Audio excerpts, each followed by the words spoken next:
Over the last decades, Ukraine has found itself at the heart of some of the Europeans' major political, economic and geopolitical shifts, experiencing everything from domestic uprising to the armed confrontation with Russia. In recent weeks, the tension with Moscow have heightened once again, with the NATO warning its European partners about the threat posed by the latest build-up of Russian military force near to the border with Ukraine. I'm here with Vasyl Bodnar, the Ukrainian ambassador to Turkey, to find out more about the issue. Ambassador, thank you very much for joining the Anews. I would like to ask my first question about the Ukrainians' economic and defense relations with Turkey. How are the ties with Ankara unique in respect to the others' relations in the region? So it's a very important dimension of our cooperation to have this trade and defense cooperation. So first of all, in trade, we are close partners and very good, let's say, complementary to each other countries. We have very good trade, economic cooperations, and you know that our annual bilateral trade turnover is over $5 billion US, but it's actually not take all our possibilities that we have, and we are working now on strengthening our bilateral cooperation and prepare for signing the free trade agreement, which could lead us to the announced already level of $10 billion US in our trade turnover. And I believe it will be in soon years we will see these results. And defense cooperation is also unique, and it became in recent years a driving force for our bilateral strategic partnership. And first of all, it's because of the close trust and cooperation and dialogue between our presidents. So they established this good cooperation and dialogue. And secondly, this defense cooperation is complementary and it's long-term oriented. We are not orient ourselves on trade or let's say buy-sell logic, but we are creating joint modern and high-tech products like Akinji and other things, and working together for strengthening our countries. So my recent visit to the Saha Expo 2021, which took place last week in Istanbul, show how strong Ukraine's defense industry is present on this exhibition and how strong our bilateral cooperation is there. So I met a number of Turkish head of different industries like Roketsan, Aselsan, and others, and all of them say that they have many good partners in Ukraine and they see a good prospect in our bilateral cooperation. So it means we need each other and we are equal good allies which work together and produce added value to each other. Right. The United States, NATO and also European Union all claim to support Kiev territorial integrity over Crimea and also Donbass region. But can their support be sufficient? So first of all, support of our partners is hugely important for us. It has been one of critical elements of Ukrainian resilience to the Russian armed aggression, in addition to our strong military forces on the front line for last 7 years. And support that we have received so far is multi-phased. So it ranges from joint efforts to align with Ukraine in the international forums, or to, let's say, to make it voicely about the condemnation of Russian aggressive behavior, and to make it restore respect for international law, to personal and sectoral sanctions, which against Moscow is established, and different financial and military support to Ukraine. So the wide range of support from this we witness in this dimension. And all these combined measures have allowed Ukraine not only to defend itself on the front line, but also ensure steady development during this terrible conflict time. So it means that it has an added value and it supports Ukraine. However, we shouldn't be forgotten that we haven't reached our ultimate goal, to hold Russian military aggression and to occupy Cremia and Dobnass. So from this point of view, we need more efforts to be put and more sanctions and more political signals, because our way of behavior is we are dedicated to the peaceful settlement of the conflict in political and diplomatic means, not in military means. So that means that we are open for further cooperation, for further dialogue, but we are also ready to defend ourselves. That is also the clear signal to the aggressor state. And also, interestingly, Ukraine has an interesting relationship with NATO and also with European Union, finding itself between these powers and also with Russia. Is it desirable for Ukraine to be part of these blocs, or does Kiev really benefit from just enjoying the good relationship with them? So first of all, Euro-Atlantic integration, it means integration to the EU and NATO is a foreign priority in Ukraine, which is put to the constitution. So it is obligatory for us to work further on in strengthening our ties with the final aim to be the member of these two unions. And this goal also determine our policy with regard to the, let's say, relationship in the region. We are aware now about the reservations of NATO members about Ukraine situation, and that Russia is having something to say. But for us, Russia have not to say after starting the war against us. It's clear signal. And we believe that Ukraine's accession to NATO will have a crucial importance both for strengthening security in the region and for preventing Russia from further expansion of military activities. Because only a political shield could help to strengthen, to hold Russia with, let's say, fighting against or continue fighting. That is a very important thing to say. And also, I would like using this opportunity to express our deep appreciation to Turkey for its role in support on all levels of cooperation, of our cooperation with NATO and our progress towards NATO. And our extended bilateral cooperation and interaction with different allies is the one of the key matter of strengthening stability and security in the Black Sea region. And looking forward for the full-fledged membership, we are also working closely with the European Union, and we have signed association agreement. We have a free trade agreement with the European Union. We have visa-free regime with the European Union. So our integration is gradual and also linked to the Ukrainian reforms, which are also being conducted related to the European values and norms, which have been established for the European countries as well. So we are strong in that, and as well with the defending Europe from further aggression from aggressive states. It's also one of our tasks, which we are fully compliance with. Also, Ukraine and NATO have warned about the buildup of troops in the border this week. Is this something that we should be worried about, or can we expect more buildup frequently in the border as long as the relationship with Moscow are sore? Yeah, sure. So for us, it's a signal that Russia did not leave the attempt to continue its aggression. As you know, that Russia brought a large-scale military forces to our borders in spring this year, and they prepared a number of new military bases and with the sophisticated equipment. There are, according to different estimations, more than 100,000 troops located on our border, and the worrying thing is that it is not just the troops, but it's striking troops with the military experience.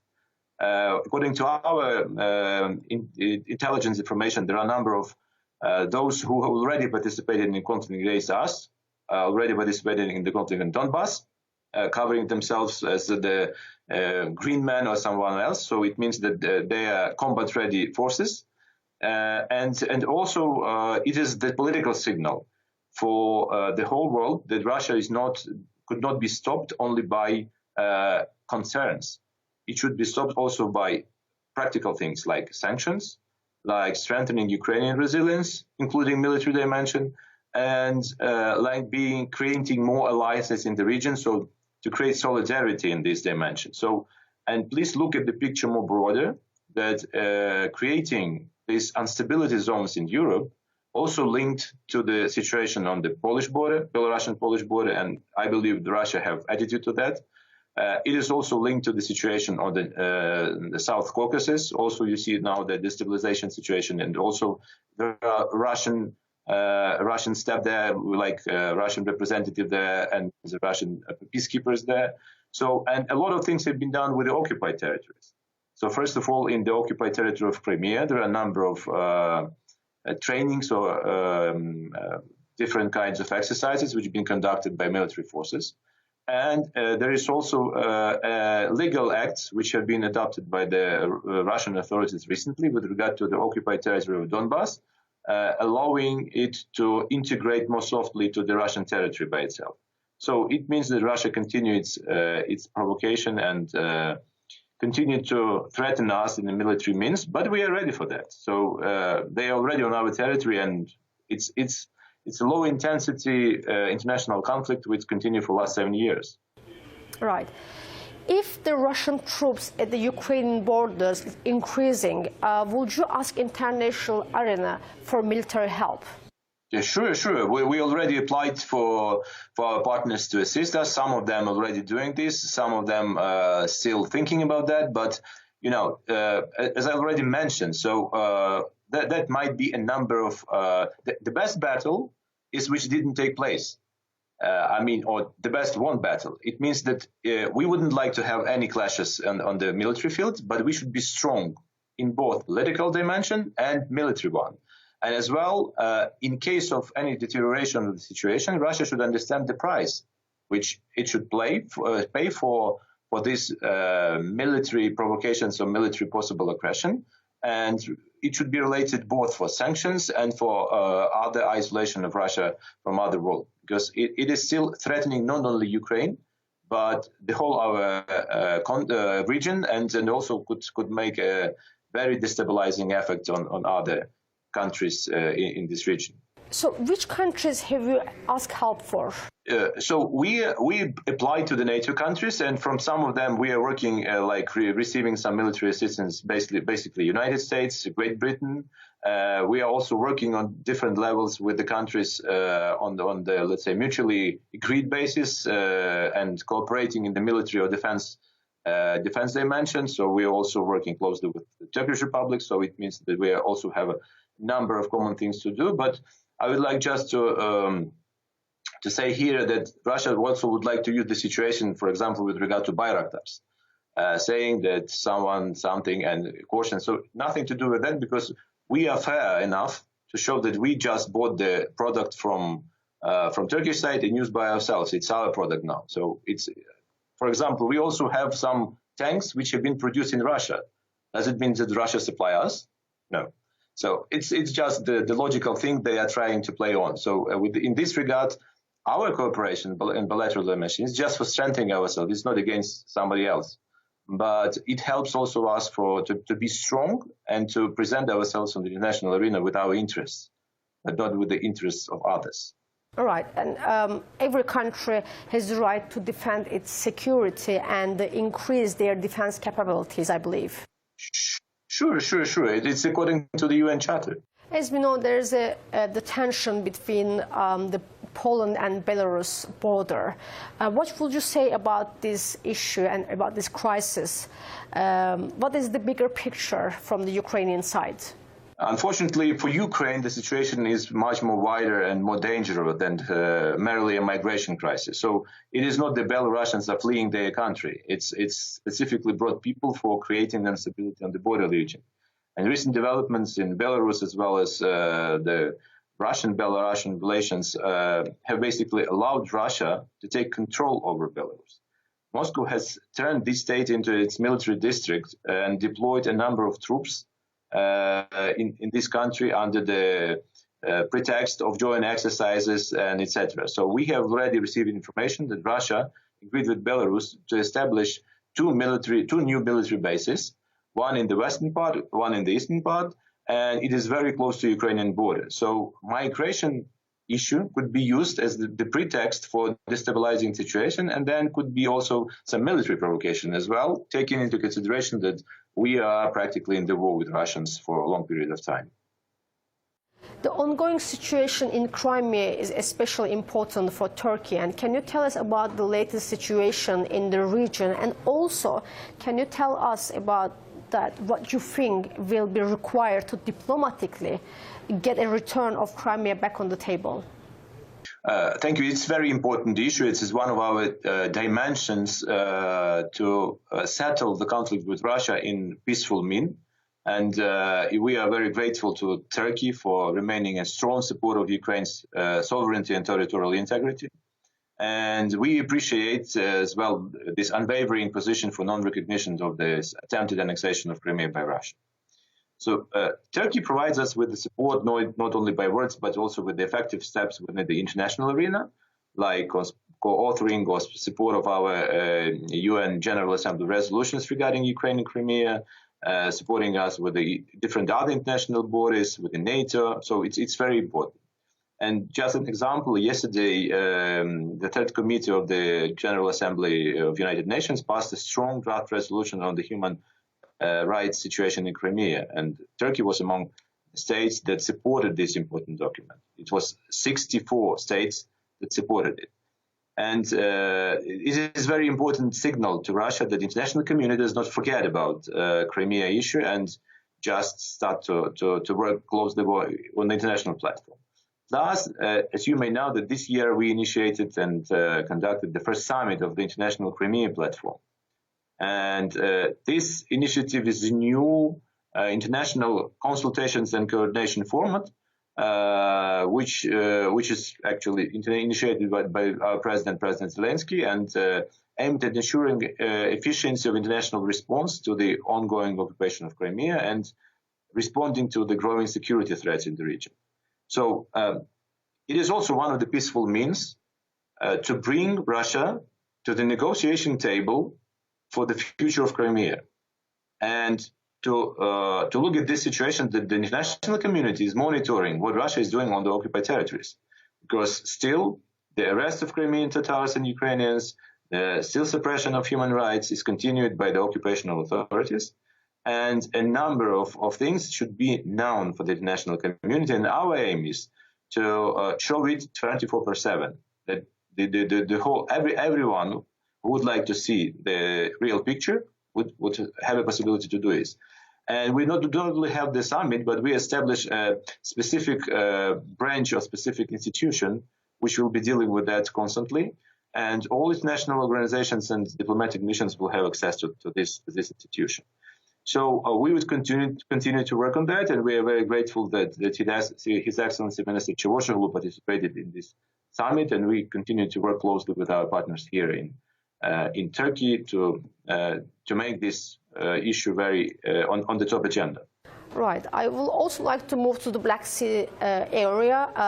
A strong partnership between Ukraine and Turkey holds the key to the Black Sea security. Can we expect an increase in the project and between Turkey and Ukraine?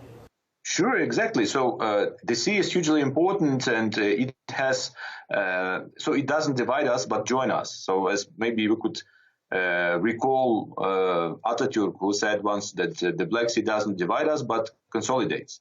So it means that it has huge importance for both, let's say, trade and military dimensions in the region, and we should work closely for strengthening stability in this region. But unfortunately, after starting occupation of Crimea and a military aggression against Ukraine, Russia broke up all the efforts, particularly efforts of Turkey, to create a more stable region. Because it is not a secret that Turkey initiated creating this Black Sea Economic Cooperation Organization, which also linked countries around the Black Sea region. The initiative of Black Sea 4 was also Turkish, and was also aimed to strengthening more naval cooperation, but also was broken down by Russian aggressive attacks. So now we should work on creating some other mechanisms which will send a strong signal to the state which is breaking international law to first of all, to bring to the responsibility for breaking this law, and also to strengthen our communications and ties with aim not to allow to destabilize the situation. Because we need a safe region. We need a region which could compete with other regions. Because when we are quarreling between ourselves, others are taking both our transport routes, attracting more investments, getting more profits from international trade, etc., etc. So the region is losing from that, and it should be also understandable for the Russian side that we should work on more on de-escalation than escalation of the region. But Russia is doing vice versa. So creating a number of military bases in Crimea, bringing more military ships and sophisticated equipment, creating some kind of missile threat for the neighboring countries, using Crimea as a land plot for supporting their troops in Syria, which is also one of the regions being destabilized with Russian efforts. So it is all the things which need to be adequately find an adequately response. So we are asking for constant NATO presence in the region and to monitor the activities of Russians, not to deteriorate the situation, because it's one of the region which should be on the top agenda of all international institutions. We already proposed a number of ideas how to strengthen our work, and in practical dimension, one of the mechanisms which already start to work, it's the so-called Quadriga format, which brought two ministers of foreign affairs and two ministers of defense together at one table. And we are now, in the nearest weeks, we are preparing the next meeting of this format, and it should take place here in Turkey. And the issues which will be discussed is the regional security, the Black Sea security, and as well strengthening our bilateral cooperation in different areas, different practical areas. And also will be very important for preparation of our strategic high-level strategic council, which is headed by our president, and it is scheduled for the next year, at the beginning of the next year. We also plan to have it in Ukraine. Right. What are the red lines that Ukraine needs to ensure in order to get its relationship with Russia back on track? It's maybe too early to say about the relations with Russia back on track, because the war is still going on, unfortunately, and Russia is still trying to avoid its responsibility for conducting aggression against us and for conducting crimes. So for us, actually, the red line is, first of all, to deoccupy Crimea, to deoccupy Donbass, and to demand the full withdrawal of Russian military forces from the Ukrainian territory. So it's one of the basic thing which should be met, and still the Russians are not showing any will to settle the problem in such a manner. So the other thing is non-interference of Russia into Ukrainian domestic affairs. So because traditionally Russia tried to feel itself very comfortable in Ukraine, saying that I have a right or had the right to do this and that. So it is not so. We are a sovereign country and we should function as we would like to, but not as the Russians would like to. It's a different dimension of the story. And as well, we should work closely on, the international community should work closely on to repair what have been done wrong in Crimea and in the occupied territory of Donbass, and restore the economy, restore the whole infrastructure which was destroyed or was, let's say, misused by the occupational authorities. It's also one of the things which is important for the civilians who are living there, because now it is the regions of suppression, and the regions which previously were flourishing, now they are in the very gray and dark mode. So it means that we should concentrate all our efforts, all the international community, and particularly the countries from the region, to work one after the settlement of the conflict. I would also like to ask about the importance of gas and pipelines.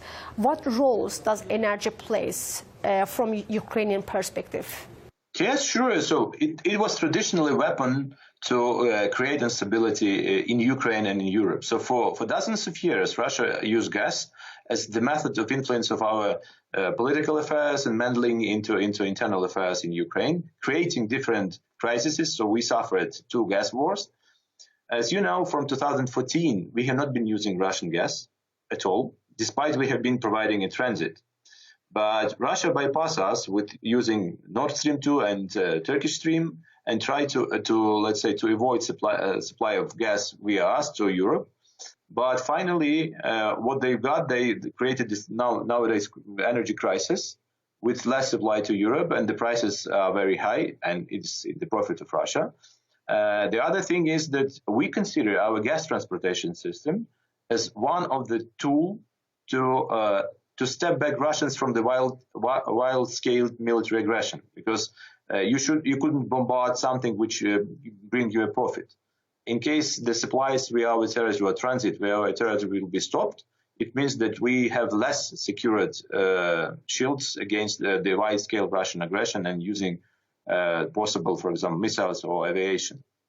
So that is one of the things we are also paying attention to Russia. And with all these streams, Europe does not receive any secured source of supply, but also additional ways of dependence via Russia, because now we have only the additional routes of transportation of gas, but not a secured source. So, and we see how Russia misuse it and now try to influence on the whole European gas market and dictate its will to the European countries. Ambassador, thank you very much for joining Anews. Thank you very much. It was really important and very interesting to speak to you, and very interesting questions you put on the agenda. So I for sure will visit you and we will continue our discussions. So all the best and have a nice day. Thank you. Bye-bye. I am here with Vasyl Bodnar, the Ukrainian ambassador to Turkey.